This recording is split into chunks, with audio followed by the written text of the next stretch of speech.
about tags. All right, now we're going back to Facebook Live. Says we're now streaming.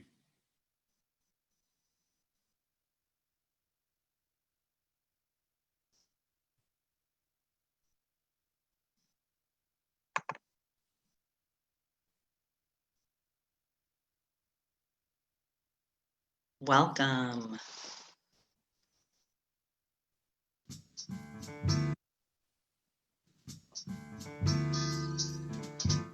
Welcome to Arts in Conversations.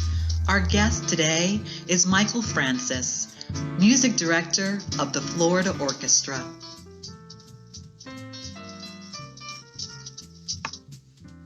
Arts In is brought to you by Creative Pinellas. Our mission is to facilitate a vibrant, integrated, collaborative, and sustainable Pinellas County arts community and arts and cultural destination. Creative Pinellas is funded in part by the Pinellas County Board of County Commissioners, Visit St. Pete Clearwater, and the State of Florida Department of State Division of Cultural Affairs.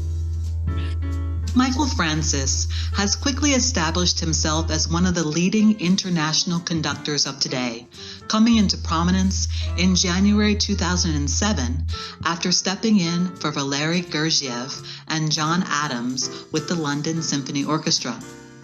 Taking over as music director of the Florida Orchestra in the fall of 2015, he is now entering his 6th season.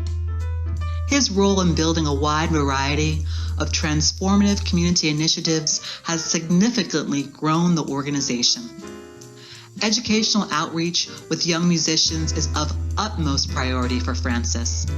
He conducted the National Youth Orchestra of Canada for their Spanish tour in 2019. He has also frequently conducted Miami's New World Symphony and the National Youth Orchestra of Scotland. Francis works on a regular basis with young musicians in Florida as a part of the orchestra's community initiatives. With the start of the 2019-2020 season, Francis began his tenure as chief conductor of the Deutsche Staatsphilharmonie Rhineland-Pfalz, and he has been music director of the Mainly Mozart Festival in San Diego since 2014.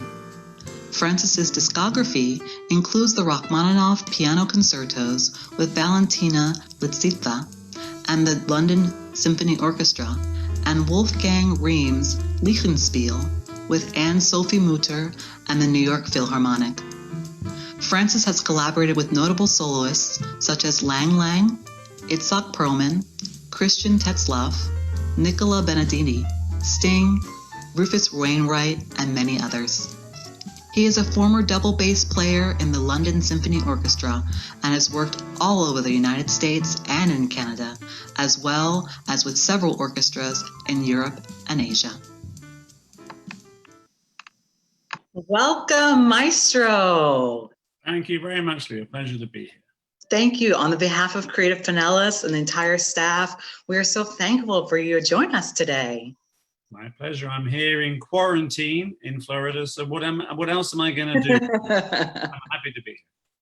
Wonderful. So should I call you Maestro? What should I call you? What's the proper thing for me to say? Well, technically, conductors are called Maestro, but please call me Michael. We're not so highfalutin here.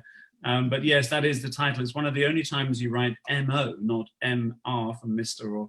or Doctor, but M.O. is the usual terminology, as in when you write a letter to a maestro, but please, Michael is more than that. Oh, so like Michael Francis, that's what it would look like if they were doing your letter, if they're writing your letter? That's it. And maestro means teacher. That's sort of the actual official definition of the word. But yes, it's a curious term only given to conductors. And my friends and neighbors around here, of course, delighted. They love to call me Maestro, mainly because they've seen that Seinfeld episode in which the aforementioned chap likes to particularly be called Maestro at every opportunity. I find that most amusing.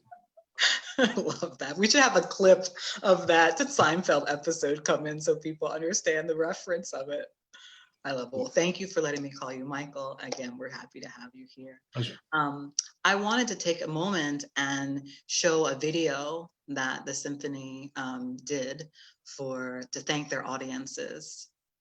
It'll be my pleasure. Look forward to it.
If I was a little more hirsute at that point, I had my COVID beard going on.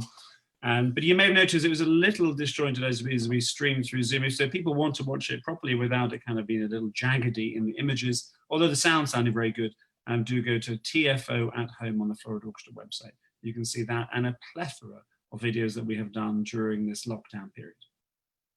We will definitely post that in our Facebook live stream so people have access. And we've got someone who's monitoring the stream, and she'll put all of your social media information in there so people can stay in touch with you.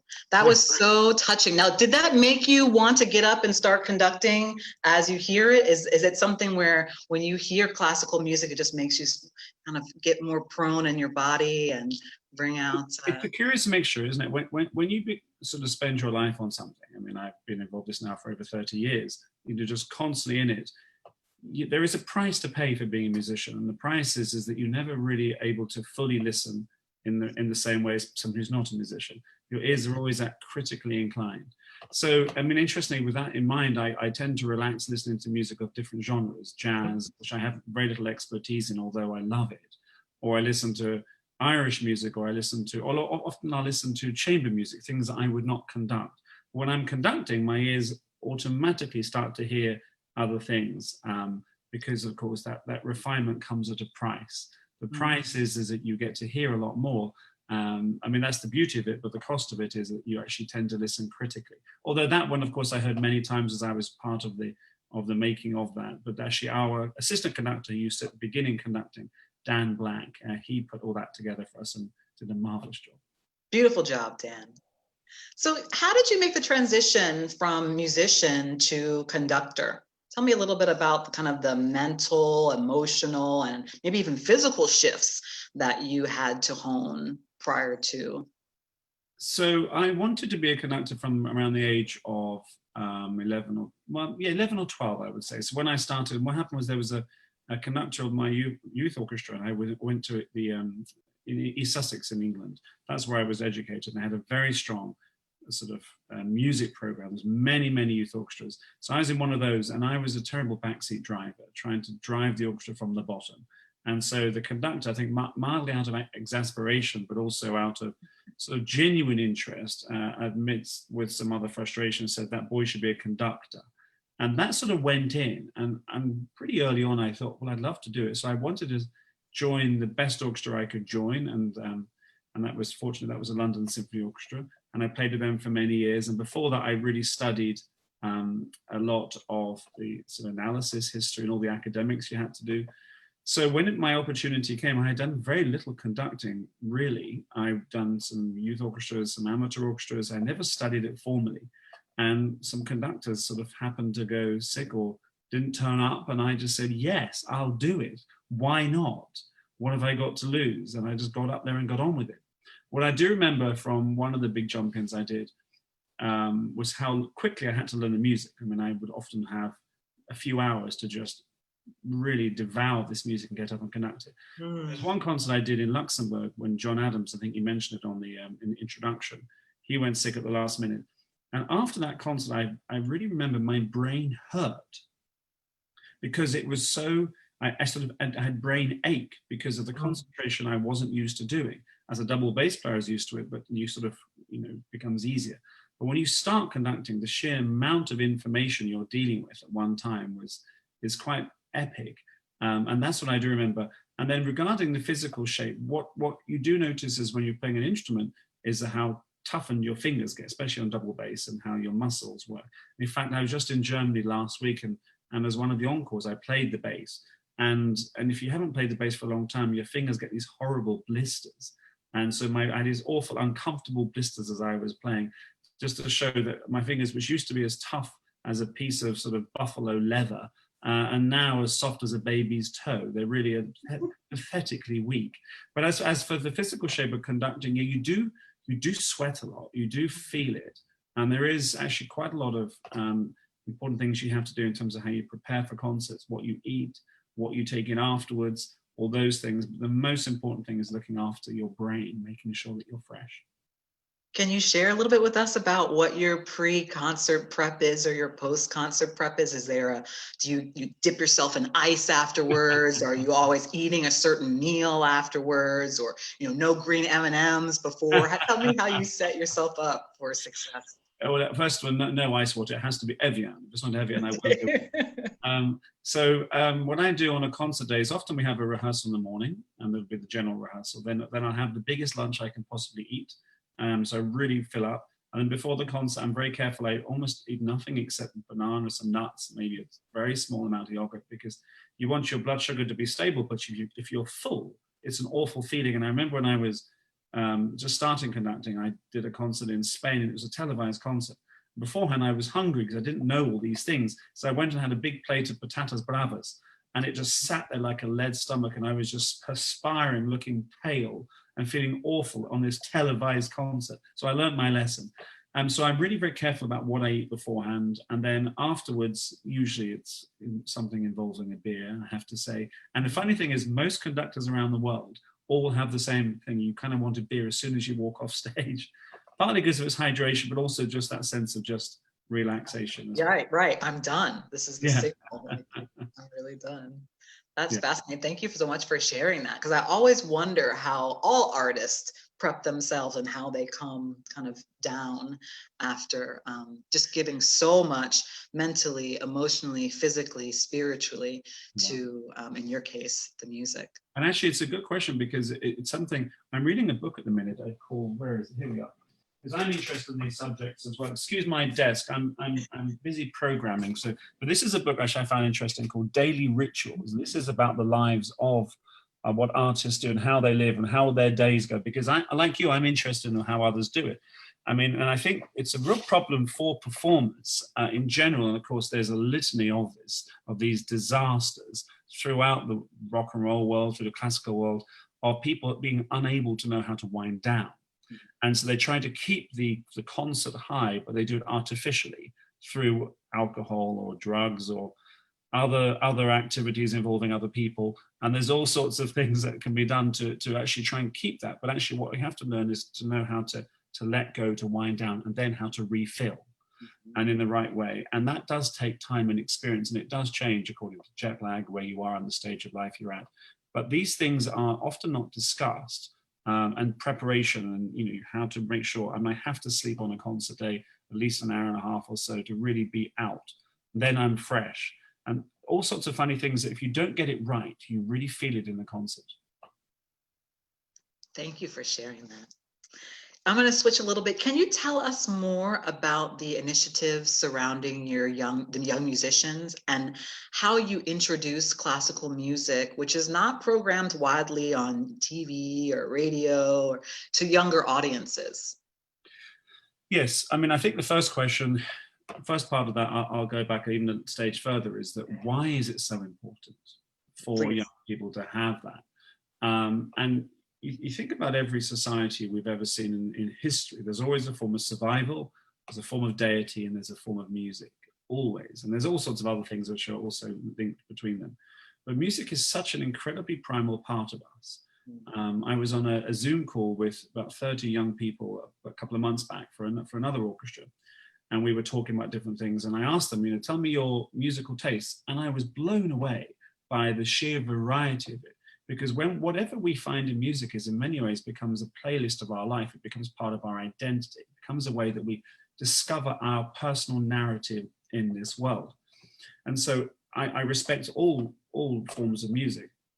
Well, most, there's some I don't particularly like, but I respect that other people might like them. So I think what's really important, can you still hear me? You seem to have frozen.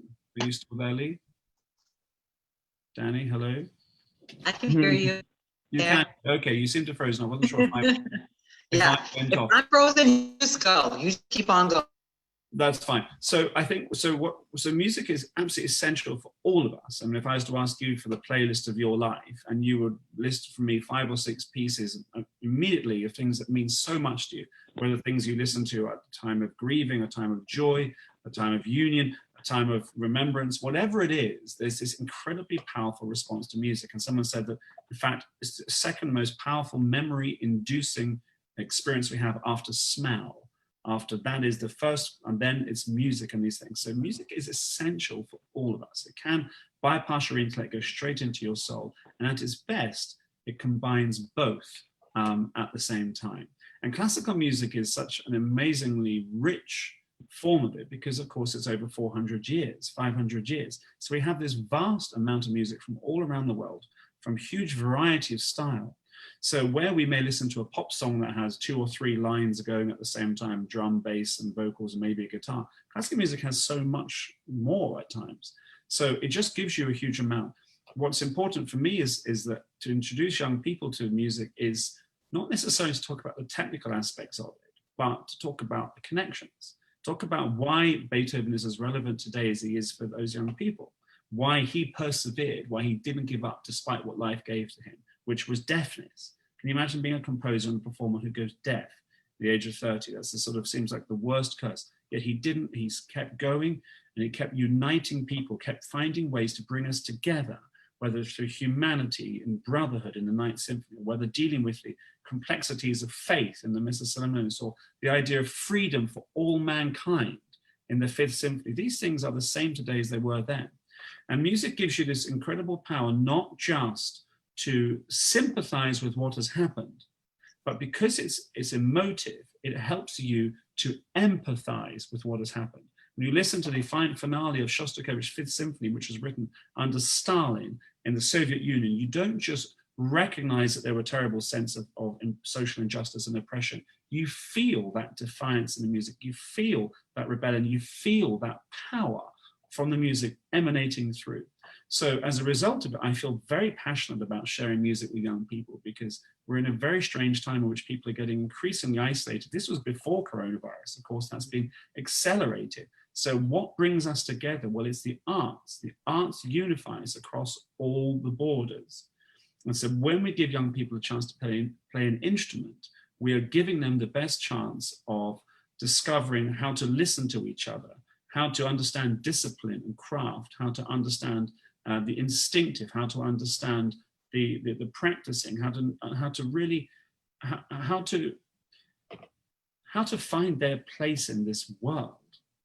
So what we do at the Florida Orchestra is make sure there's no barriers to participation. So if there are young people who haven't been exposed to classical music for whatever reason, well, we're out there putting violins in their hands. We're teaching the teachers how to teach. We're making sure 28 to 30,000 kids have come to our concerts, schools concerts for free, as well as a further 60,000 throughout the year. We really absolutely believe in the power of music to help you find your place in this world and to help you develop empathy for others. So there should be no barrier to you having that opportunity. And we are doing our very best to make sure that's the case. Thank you, thank you, thank you. That was beautifully said. Straight to the heart, straight to the point. I want to follow up a little bit with a question for you to tell me a little bit more about your strategies for developing diverse audiences. And diverse may mean someone who's never been to the symphony before. Diverse may mean social, economic, racial, any type of diversity. Tell me a little bit about more about your strategies and maybe even your wish list. I lost you for a second, Lee, so I'm going to continue with where you stopped off and then try to answer that question, and you'll come back in a second. So for me, the issue of diversity is that we have to reflect and inspire the community that we're in. Each orchestra has this responsibility to really understand where we are. And we are here in Tampa Bay with its rich and diverse population and community. So we want to make sure that we're reflecting that. And we understand that there are various parts of our community and various peoples in our community who have not had the access. So our Prodigy program, for example, is making sure that children who've not had that chance to be playing music, we're putting violins in their hands. As I mentioned, we're taking the teachers to go into the schools. We are programming, increasingly so now, more music by people from different ethnic groups as well. And you'll see more of that as we move forward as well. So a lot of that is the programming, trying to make sure that our artists as well reflect our community. And for example, at the beginning of the year, last year, we did a concert which was to celebrate Tampa Bay and its richness with that wonderful Cuban heritage, with that influx, of course, of European and of course, and other aspects within it. And our pianist was a Black pianist from Cuba, Aldo Lopez Gavilan, and his style of music and that glorious richness that you have in Tampa Bay. And we love that. So we do try to program accordingly, and there's always more that we can do. But I think a lot of what the real key work is what you're doing, you're going in and helping the younger people, helping them find that place, helping them find that voice. Our Sing Out Tampa Bay program, where we really encourage everyone to come and sing together, is another example of us trying to really unite us in a comprehensive way. And our community engagement, I mean, it's grown so much that I feel that we're really making good inroads, but there's so much. I mean, this area is growing. Someone said there's 150 people move to Tampa Bay every day. So we just need a bigger, more powerful, better funded orchestra to be able to keep going out and doing the great work, because it really, really matters. And I think also what's important is not just that we are celebrating and reflecting and inspiring our diverse community through music, but equally drawing attention to why composers like Beethoven, why Mozart, why Shostakovich, all these other composers are still dealing with those issues that unite all of us, no matter where you're from, no matter what race, no matter what age you're from. These are the great subjects of life that are the same for every person, and that's the same with Shakespeare, that's the same with Beethoven, that's the same with Dickens, that's the same with all of us. So again, it's a matter of communication, but we are really conscious, and we have many conversations, and we have a diversity, equity, and inclusivity task force, which is a very, very important part. In fact, I was talking with one of our members today about how do we make sure that we have more Black composers in our programs as well, which we're looking at for next year. Can you tell us or share with us some of the composers that are your favorites, that maybe either be Black or Latino or women, so that our audiences can maybe do some research and hear them? Who would you recommend? Yeah, absolutely. Great question. So there's a really interesting one. So someone that people aren't always aware of is a chap called Joseph Bologna, who was called the Chevalier de Saint-Georges. And he was around the same time as Mozart. And in fact, they called him the Black Mozart. And I suppose that's a compliment because Mozart, of course, is the greatest genius. And we have the Mozart of the soccer pitch, the Mozart of the snooker, Mozart of jazz. And so he's a really fascinating composer. And then I would also recommend listening to James P. Johnson, Will Marion Cook. I think William Grant Still is a fabulous composer. There's also Florence Price, who's a very important Black female composer. And there's a wonderful young composer writing brilliant music at the moment called Jessie Montgomery. I highly recommend listening to her music. And in the Hispanic, of course, that's such another big part of Tampa Bay. I would recommend listening to many of the composers such as Piazzolla. He's Argentinian. We have Revueltas from Mexico, Ginastera as well. So there's just a huge amount of fantastically talented composers that we're all really enjoying discovering and getting to know. And actually the good news is that through great institutions like the Sphinx Arts Organization, who really promote Black artists and composers that are really drawing attention to this fantastic amount of music. But of course, above all things, I'd recommend Duke Ellington and John Coltrane and Miles Davis. This is the music I love to listen to as well. Indeed. There's so much crossover in music. And if you really just take a moment to listen, close your eyes, and have this wonderful tapestry that comes. Absolutely. Music brings all the cultures together. It does. I'm missing it. So tell me, what's been the impact of COVID-19 on the Symphony, and what does the path to reopening look like? I know you have this wonderful TFO at home series that you've been doing. So floridaorchestra.org/keep the music going for our audience members. But tell us a little bit about how that's been for you, both personally and for the musicians that you work with. Sad. I mean, frankly, I would say this very core for all of us. I mean, we finished a concert series on the second weekend of March, which for me was the best concerts we've done consistently. I felt like after 4 or 5 years of working together, we reached this moment where we were so consistent, such high quality. And anyone who was at that concert with the Rachmaninoff Third Piano Concerto, Beethoven Symphony No. 8 and Sibelius Symphony No. 7 will remember it was a fantastic concert, all three of them. So then to have that suddenly taken away has been, for quite a period of time, I felt rather bereft and rather lost, because we plan all these years 2 years ahead. So we have this whole cycle. I was in my study mode. We were going to have concerts, programs, I was traveling, and suddenly, boom, the whole thing is taken away. And I think we have to be honest about that. And we have to be honest that it's really hard and that we miss the human interaction. And we can't just say, oh, it's a great chance to reflect. Yes, it is. And actually then, of course, you develop other things which give you a chance to reflect upon your life, the things that matter to you. But it's very core. It's been terrible. But of course, not so terrible as the people who lost their lives. So there's other ways of looking at it. But for artists, I think no area in this world has been as devastated consistently throughout the entire world as arts organizations. I mean, it's just been dreadful. I mean, for everyone, and many of them will not survive. We will, because we're absolutely determined to bring the music in as soon as we can. But it's extremely difficult for many. But however, on the positive side, as I mentioned, you have a chance to really reflect upon your own life and think about what matters, just to stop. I mean, someone pulled a handbrake on all of our lives. And to look around, to enjoy nature, enjoy time with family, to think, do we need to be this busy? What are the things that matter? And as we move forward into the next season now, as we deal with what has been the most, I mean, it's almost kind of pre-COVID, post-COVID world that the whole world just changed in one go. This is far more dramatic than 9/11 in terms of the international effect. And that was, of course, the last, I suppose, major life-shifting experience that we had. I mean, there's many other ones, but that kind of event. But this whole period around COVID has altered all of us in a huge way.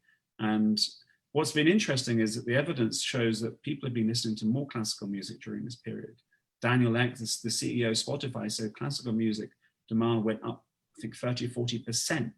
The people start to realize what they need, the things that absolutely are nutrition for the soul.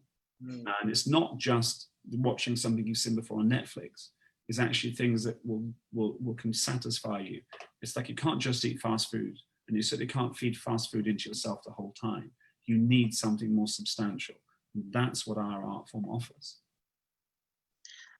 I want to take the time to ask for any questions from the audience. We're going to get to that section in about 6 or 7 minutes now. So if you have questions, please post them on the Creative Pinellas Facebook page in the feed, and I'll relay those questions to Maestro Michael. Tell me a little bit about how you've seen classical music evolve in the world since you started. I think what's happened is, I think there's a lot more competition for our attention nowadays. Very astute. And that is good and bad. And I think the need for classical music is greater now than ever before, because actually, ultimately, what we give our attention to is what gives us happiness. It's not the trappings of the world. If it was, everybody who's rich and famous would be the happiest people in the world, but we all know that's not the case.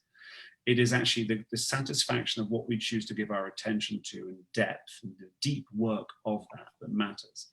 So the need for classical music is greater than ever before, but the distractions that are pulling people away from it are vast and epic. And these little suckers in our hands are very, very dangerous for affecting us in that way. So we cannot assume, and even when I was at school, there was more teaching about music in general. The arts had more voice in schools, but that seems to be dwindling internationally. So therefore, what our role as classical music, in classical music has changed. We need to be able to communicate the truths of our art form, to help people see the connections between Mozart and themselves. Why should we listen to someone who died 250 years ago? Well, let me tell you why he is just as relevant now as he was at the same time. So I think the role of the classical musician is far bigger. It's more educational, it's more embracing, it's more reflective of the community and society around.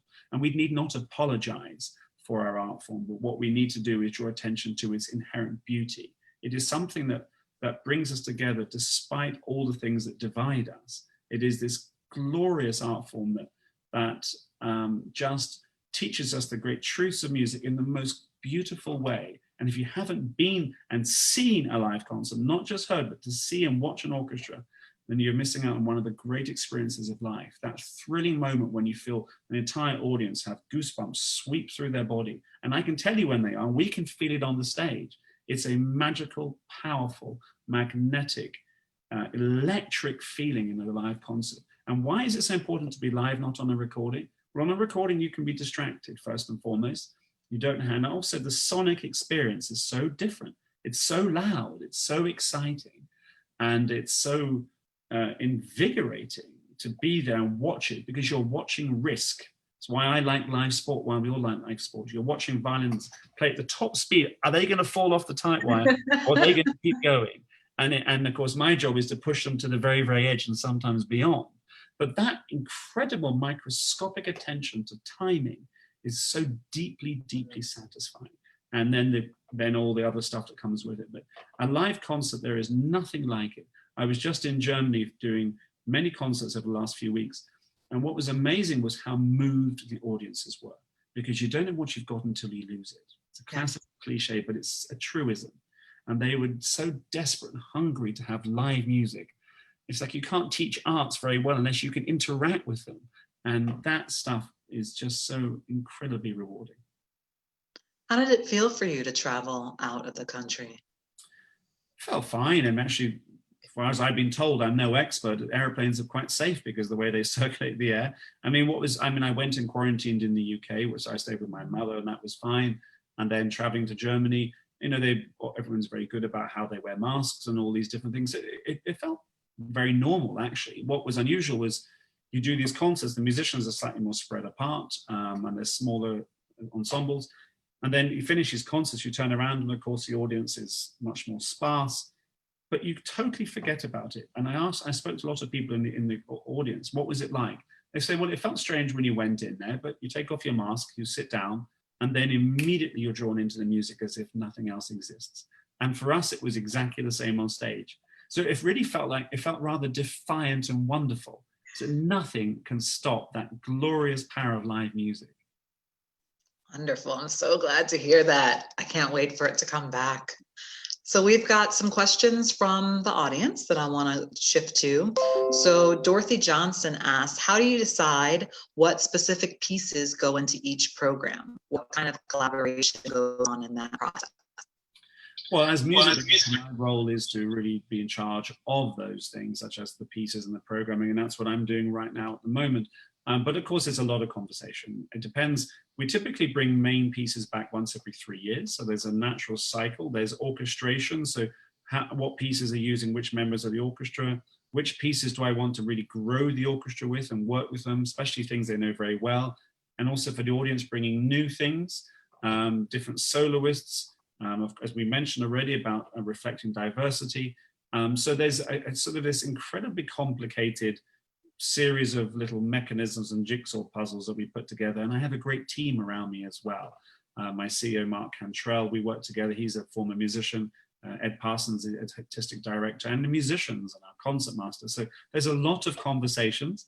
And then in marketing as well, what will sell, what won't sell. And I mean, I have a pretty good feeling for what works in Florida, but I'm also often surprised, both good and bad, by what does and doesn't work still. So, it's a team effort, but ultimately it's my decision. And I think it's important that it is one person in that sense, because these things aren't necessarily the best by committee. Indeed. So Stephen Baumgarten wants to know, and you've mentioned a little bit about this, but I'm sure it's shifted now with COVID. Any thoughts, plans, ideas about the next season? Many great ideas. I would say that what's essential for all of us is to build in flexibility. I mean, we're working with, firstly,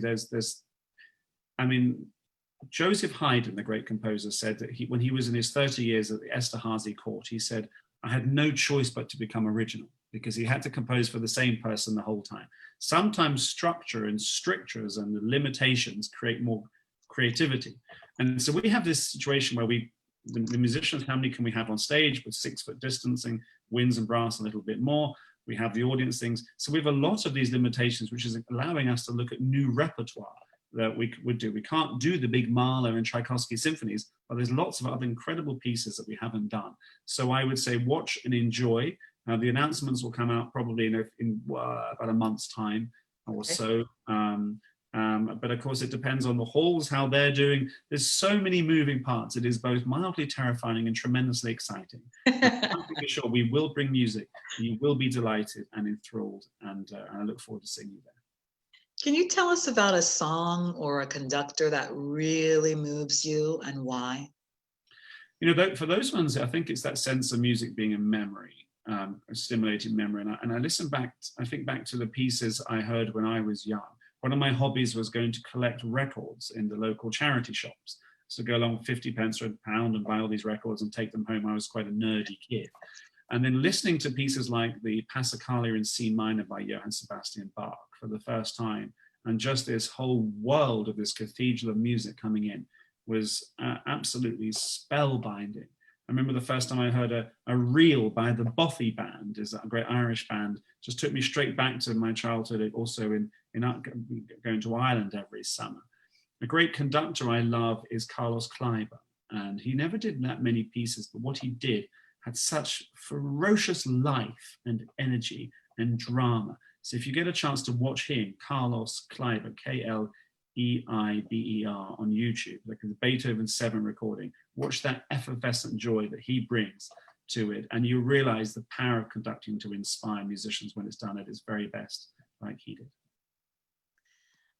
What might be helpful for people who are trying to get into classical music? Maybe some good albums for them to start with, or how do you introduce? Well, I mean, I would say a lot of us here in Florida, we drive a lot. So put on WSMR, listen to the radio. I mean, and it'll have a profound effect upon your physiology and psychology, particularly after a bad day of work. And they're very good about knowing what music to play at what time. So, and just listen and listen to different things. Look at the greatest classics. They're the great classics for a reason. Vivaldi's Four Seasons, Beethoven's Symphony No. 5, anything by Mozart and Beethoven you'll love. And then start to explore other unusual things that pop up, like by Arvo Pärt, P-A-R-T. There's a piece called Fratres, F-R-A-T-R-E-S. And you listen to that with the lights off, and you'll find a completely different feeling within yourself, as this music will just wash over you and find this beauty and peace. I particularly love solo piano music. If you listen to anything by Bach, the Goldberg variations with Glenn Gould playing, these things will stimulate you. But really just listen to the top 20 best pieces of classical music and you'll find the ones you like, but I highly recommend supporting your local classical radio. But the best thing of all, come to the concerts. Come to the concerts and trust that you're going to enjoy it, and I promise you, you will. We've got a comment from Anna Sophia, who said she loved the Fanfares last year.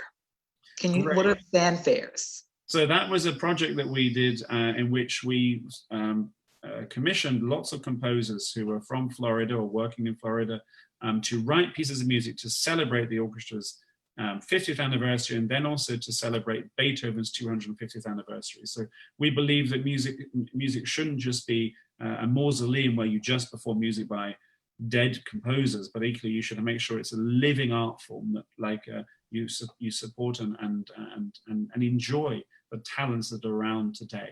So we try to make sure we do a lot of commissioning at the Florida Orchestra of our local talents.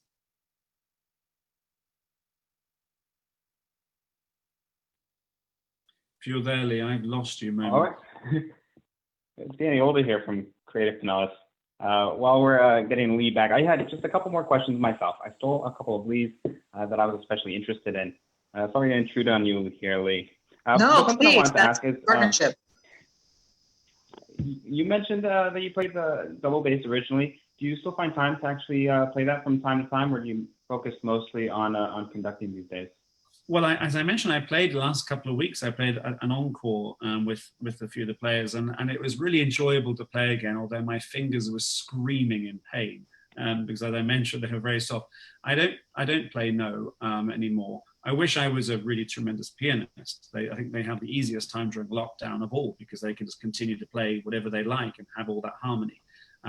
As a conductor, what our training is that you take a piece of music and like this, for example, and then we have to listen to the whole thing in our head. So you're learning to internalize all the music. So we hear the perfect symphony in our minds as best as possible, and then of course try to make sure the musicians are doing it the same way. So the internalization process is one which you just basically sit there with a piece of music, listening and reading it like a book. Wow. I was really struck by your comment, listening to the music with the lights off and with no other way to prevent taking it in fully. Yeah, and and listening, if you think about listening, it's something that, the ear is formed in the 45th day as a fetus, and yet the eye doesn't come in for another 7.5 months later. It's the first thing you hear is your mother's voice. It's not, and if I said to you, close your eyes, you would stop looking at me, but you can't close your ears. So how we deal with the sounds around us, and that's what music is, it's just organized sound. And it's something that is so powerful. You don't forget these things, and that's why memory is so important. And that's why music is the greatest of all art forms in some ways, and because it just deals with this thing that is around us the whole time. You never switch it off. And when you do close off other senses, like your eyes, for certain pieces, it's amazing how much more you can hear. Although, as a conductor, I tend to have my eyes open, and I do listen with my eyes open as well, particularly when driving. So. Thank you. Safety first, safety first. What advice do you have for people wanting to make a career of being a musician? Give it your full attention. And that's a small thing, but it's an enormous thing as well. Be passionate about it and give it space, and create space in your life for it, so that it does require excellence. It does require those 10,000 hours of practice. And remembering that it's a highly competitive business, so that when you're not practicing, others are. Find a physical rest, a day off a week, and all those things, but really love what you do and fill up on it, so that your passion overflows around you, and be surrounded by inspiring people. So find inspiring teachers, and if you do play, come along and play with the Florida Orchestra in our side-by-side projects.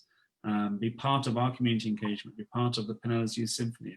Give yourself the best chance. Listen. I would say the great thing about social media is you can watch anything on YouTube nowadays, and that's amazing. But there's still nothing like being there in the live. Another question from Anita Kilpatrick. She says, we're so fortunate to have TFO when many communities have lost their orchestras. What's different about Tampa Bay? Well, I think it's a lovely question. And I think what I love about Tampa Bay is that we play at 3 cities each week. I mean, we play in Tampa, we play in St. Pete, and we play in Clearwater. So you have these 3 different cities united, though, within one metropolis. For me, of course, coming here, it's the heat.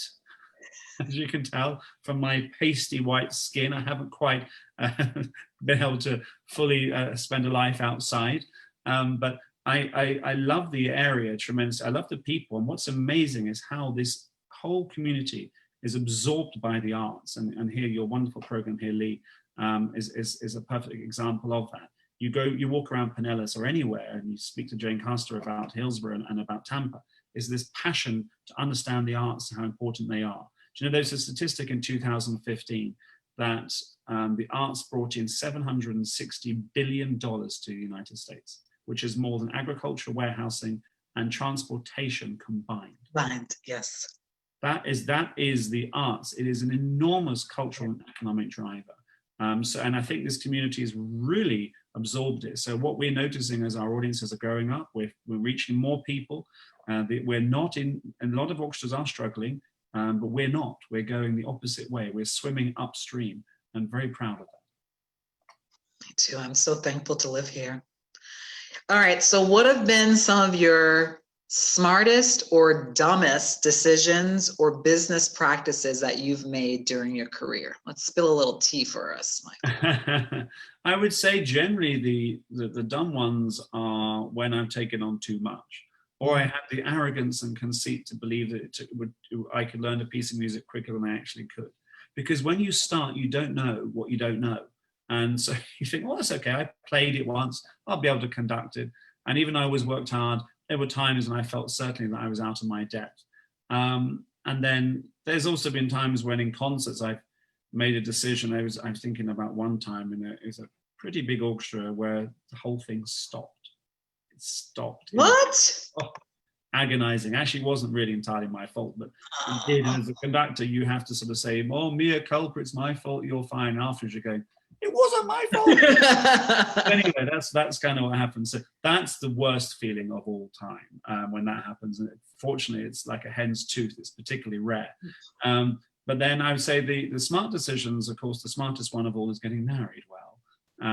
And so my beautiful wife, Cindy, and since being married to her, of course, everything gets better and becoming a father. And the best decision, I would say, musically, well, one of them, of course, is becoming music director of the Florida Orchestra. Tell me a little bit about how you pattern your career, because as I read in your bio, you're here, but you're also traveling in Germany, and you're also in San Francisco. So how does that work as you look at how you live your life as a conductor? So I have management. So I have management in New York and in London and in Berlin. And then, so if an orchestra wants to work with me, they contact my management and then we work it out. And typically you're planning about 18 months to 2 years ahead of what you're doing. So, we're working on 21, 22. Of course, although the world tightly changed as a result of COVID, now everyone's panicking, trying to deal with next season. Usually by this point, next season is completely locked down. We don't think about it. We're a season or two ahead. So we're always thinking about what to take. And then for me, it's how to balance my time, my study, my rest, and then as I mentioned, I'm music director here, but I'm chief conductor in Germany. But it's different responsibilities. The music director role in America has much more responsibility in terms of how you interact with musicians, hiring musicians, fundraising, inviting other guest artists. In Germany, I'm the chief conductor, which means I do the most amount of concerts, but I don't have the other responsibilities. So it's in some ways, it's a slightly easier role in terms of the extracurricular activities. This is much more comprehensive than the festival I have in San Diego is another one. So it's in terms of overall career plan, so much of life is what you say no to, not just what you say yes to. And that's very important. But really, I go with the flow and see where God takes me. I mean, you never know. And that's the great joy. I never knew I'd be in Tampa Bay, and it was one of the best decisions I ever made. Michael, tell us how audiences can stay connected and how they can support the symphony. Well, I think supporting is important. What people may not know is that the ticket prices only account for about a third of our income. The rest is contributed revenue. And so actually, when people do donate to the orchestra, you are keeping the orchestra alive. And there can be small donations, or of course, we have big donors as well. So supporting your arts is very, very important, because you want to make sure that the orchestra is there for the next generations as well. But if you look on the Florida Orchestra website, floridaorchestra.org, and go to all our Facebook and all these other things, you'll find an enormous amount of entertaining and enthralling and interesting videos, and of course, plenty of information about what we're doing. And then if you watch carefully over the next coming weeks, you will see some of our very, very exciting, creative and flexible plans to conquer the hopefully post-COVID world by that point, or maybe current COVID world, who knows? But either way, we're going to be providing music. I've got two more questions that have come in from Facebook. Donna McGrew wants to know if you followed any of the classical FM pieces on Facebook. Yes, I mean, classic FM is, yes, I know a lot about them, and I think I know what you mean. And yes, I'm aware of that website, but it may be something that I'm not aware of. So I think so is the answer. Okay. And then Linda Mastery wants to know, is there a suggested age for a child to begin private music lessons? Mozart was 3. My daughter started playing the violin at 4. So I think whatever age they start to have an interest, I would say, and they want to do it, is important. But I started playing the double bass when I was 10 or 11. So I was older. So it doesn't really matter. It's never too late. And also for all you adults as well, do pick up an instrument. There's no better way to relax, to stimulate a different part of your brain, and to really go profoundly deep into that great attention that art forms sort of require of us. So there's no real problem with starting young, just as long as they want to do it and you have a good teacher who inspires them, they will have. Here's the good news of it. When you play an instrument, it is the only single human activity that stimulates all 7 types of intelligence at the same time. The only single human activity. That's it. That's it. Playing an instrument. Verbal linguistic, there's visual spatial, there's logical mathematical, there's bodily kinesthetic, naturalistic, intrapersonal, and musical harmonic rhythmic. Boom! Drops mic. That's there. Done. What more do you want? You want a smart kid? Give them an instrument. Michael, you are an incredible advocate for music, for classical music, for the arts. I am so thankful that you are in our community, that you see the beauty of our community, and that you are continuing to do incredible, incredible work. Is there anything else that you'd like to say to our audiences before you wrap up? I want to give you pass the mic back over to you. Well, firstly, thank you very much, Steve, for inviting me, and thank you, Danny, as well, for stepping in when we had some internet connections. And so thank you very much. It's great to see how much you are passionate about this great community and the art forms that are going on within it. All I would say to you is just enjoy the richness of the art forms that we have available to us, to find ourselves in this thing. And I think COVID has taught all of us the necessity of finding what unites us. And the arts are the richest one for that. And the music and an orchestra does it perhaps more magnificently and beautifully than any other one, although I am a little bit biased. What about, have any special discoveries that you've had during this COVID-19 time? New music or new art form or a new game that your family's been playing? I think reading, I've really enjoyed. I discovered something which I didn't know about. You may have heard of Lapham's Quarterly, which are this marvelous thing that comes out, which takes a subject like memory or something, and then it gives you all these writings over the last 1,000 years, and that's been brilliant. Listening to music, I've really enjoyed, but lots of reading. I reread Brave New World, Aldous Huxley, just the other day, and that, of course, completely horrified me how prophetically accurate it is in many ways. And I think lots of reading, I think, has been a great pleasure, but time with family and a lot of walking, a lot of nature, and just slowing down. I've slept a lot more. I mean, it's an awful thing to be thankful for COVID. We can't be thankful for something that has devastated lives, but we can certainly make the most of it, and make sure we feel glass half full about it. And I would say that I certainly look upon things in a different way now. So that I'm grateful for. Thank you so much also for mentioning the restorative power of rest. You have said that several times throughout our interview today.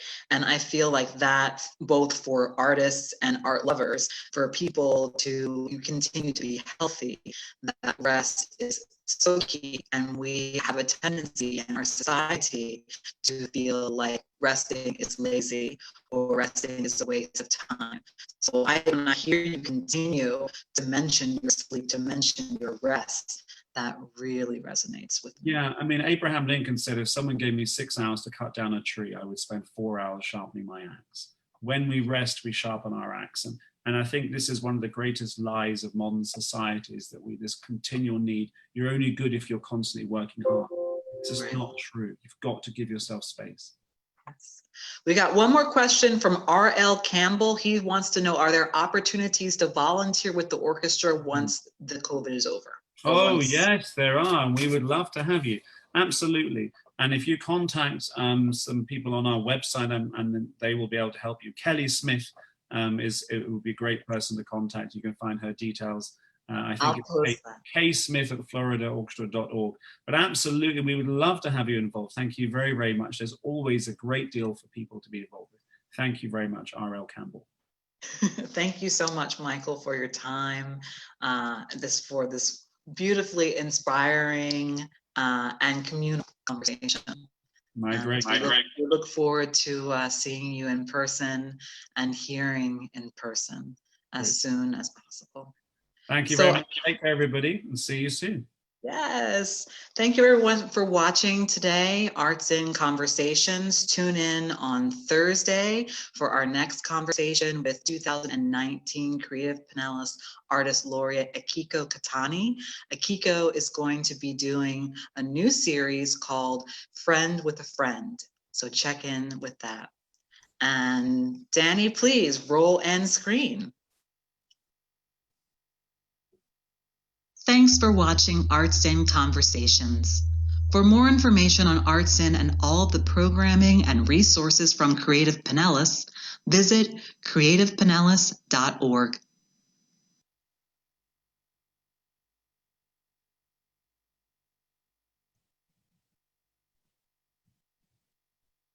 Okay, thanks, Lee. I can't hear you anymore, but I'll... That was beautiful. My pleasure, my pleasure. Thank you so much. All right. I will be in touch with you. It was a wonderful interview. Great pleasure. Well, thank you very much for preparing so well. All right, all the best, everybody. Bye-bye. Bye.